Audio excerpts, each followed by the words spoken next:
Attach wash room, اگرچہ یہ بہت بڑی سہولت ہے، اگر ان کو صحیح صاف ستھرا نہ رکھا جائے تو یہاں پر جنات کا بسیرا ہوتا ہے۔ یعنی جنات کے رہنے کی جو سب سے پسندیدہ جگہ ہے وہ گھروں کے اندر ٹوائلٹ ہیں، واش روم ہے۔ ایک حدیث کا مفہوم ہے جنات گندی جگہوں پہ رہتے ہیں، ویرانوں میں رہتے ہیں، قبرستانوں میں رہتے ہیں۔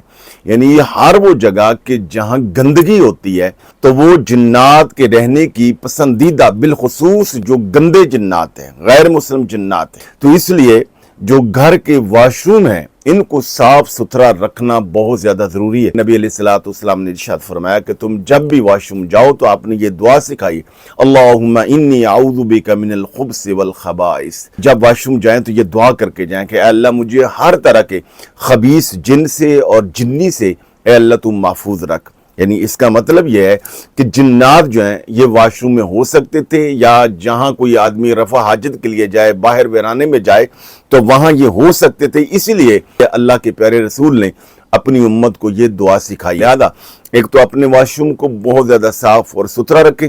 جنات سے بچاؤ کا سب سے بڑا جو ذریعہ ہے وہ اللہ رب العالمین کا ذکر ہے، آیات بینات ہے۔ گھر کے اندر کوشش کریں کہ سورہ البقرہ پڑھیں۔ اگر پوری سورہ البقرہ نہ پڑھ سکے تو صبح کے ٹائم سورہ البقرہ کا پہلا رکوع اور شام کے ٹائم سورہ البقرہ کا آخری رکوع پڑھ لیا کریں، اور پڑھ کے ایسے پھونک ماریں گھر میں اور دعا کریں۔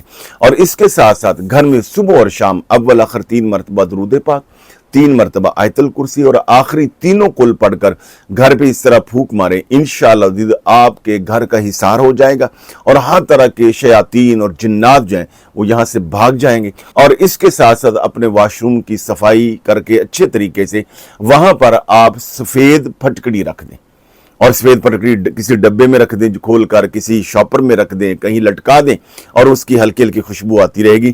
اہل علم اور حکماء کہتے ہیں کہ یہ جراثیم کش بھی ہوتی ہے اور یہ منفی جو اثرات ہیں ان کو اپنے اندر جذب کرتی ہے، اور اس کی ہلکی ہلکی خوشبو آتی رہتی ہے۔ جنات کو چونکہ بدبو پسند ہوتی ہے، اس کی خاص خوشبو ہے، لہذا جنات وہاں سے دوڑ جاتے ہیں، بھاگ جاتے ہیں۔